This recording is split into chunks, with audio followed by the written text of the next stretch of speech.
If you think you're out of status, or if you think you're going out of status, contact an immigration professional and get that fixed. If you have failed an entire semester of courses, that can be fixed as well. Taking your life is not an option, it's a lie. Don't believe that lie.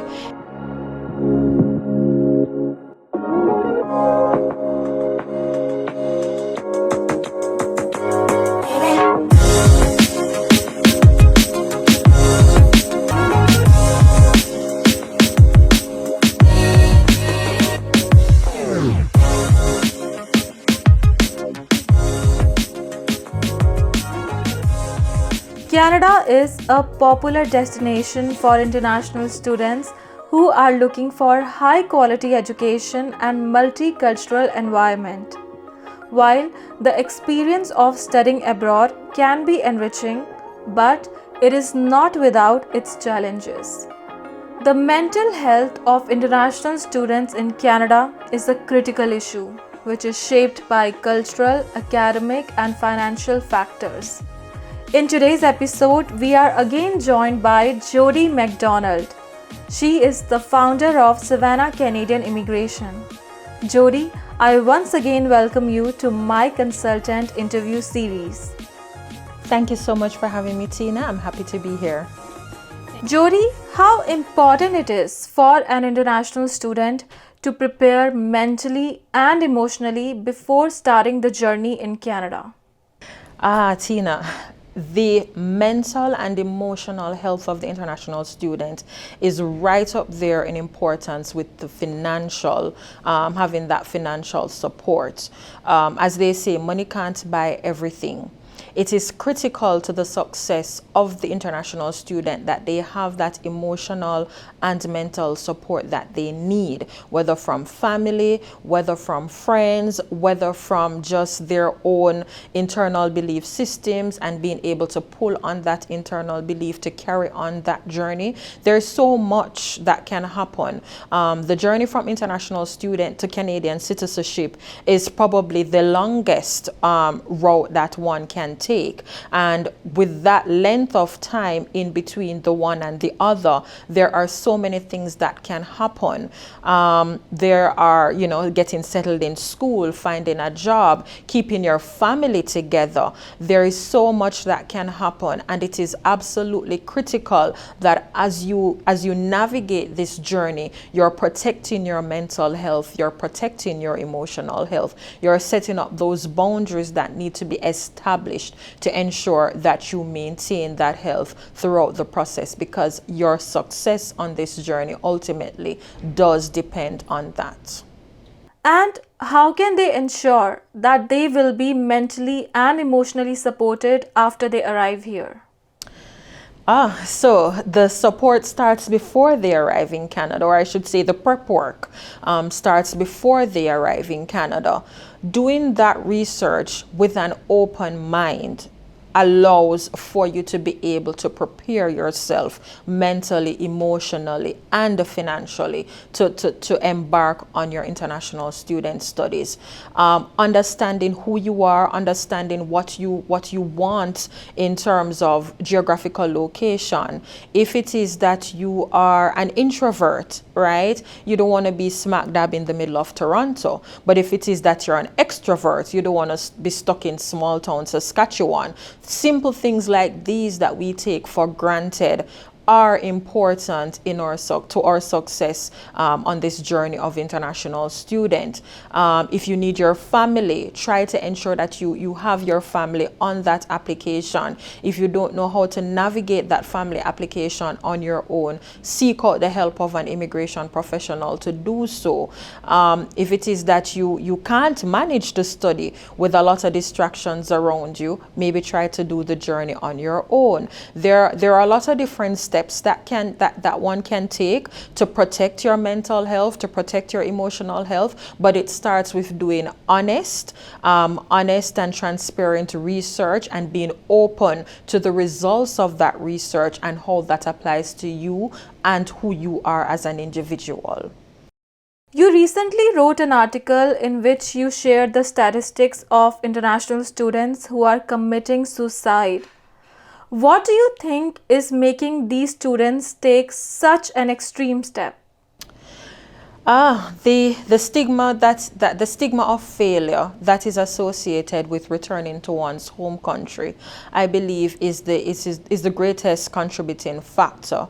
The persons assume that if I have to go back home, it says to my friends, it says to my families, it's my family, it says to those who contributed even to my journey that I have failed, right? And if I'm thinking it says that to them, that is what I have thought, or that is what I sum up the journey to be, that I have failed.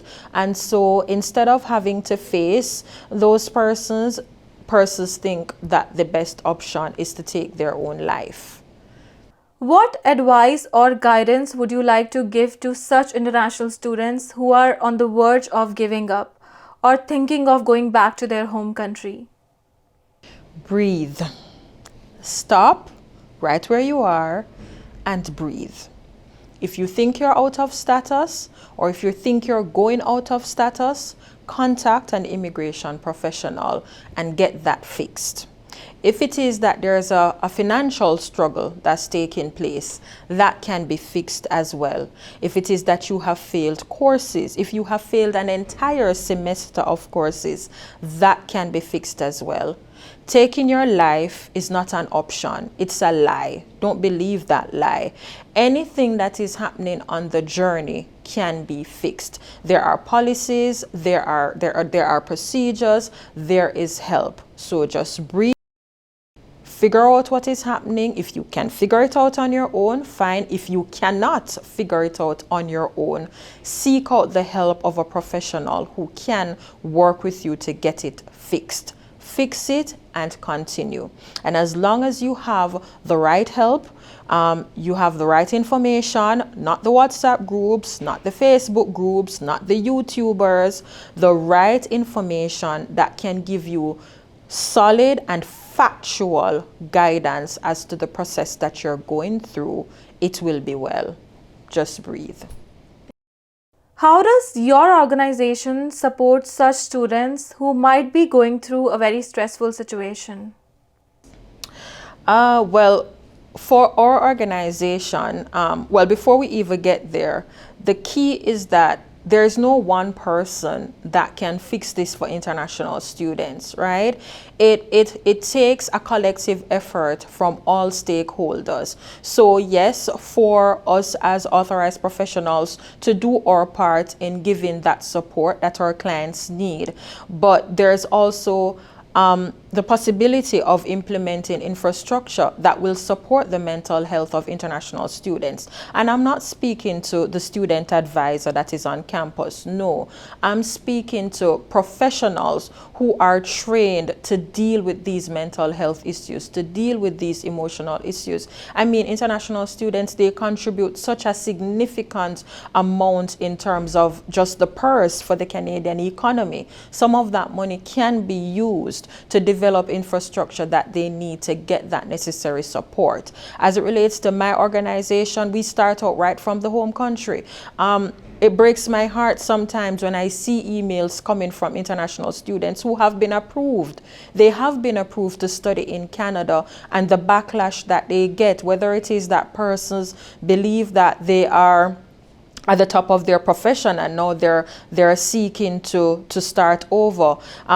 Somebody told me that I was greedy because I chose to be to become an international student in Canada based on where I was in my home country, right? So what we do, we have parties. We have parties to support them, because a lot of them, they leave their communities, they leave their homes in silence because of that backlash.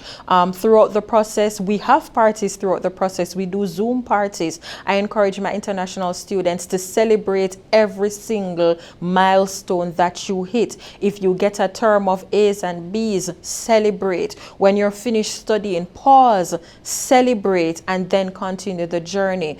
Just enjoy every milestone. Not everybody gets this opportunity, and it may not seem that way all the time, but it is an opportunity, and be happy for it and celebrate it and enjoy it. Thank you so much for tuning into My Consultant interview series. For more such episodes, please subscribe to our My Consultant YouTube channel.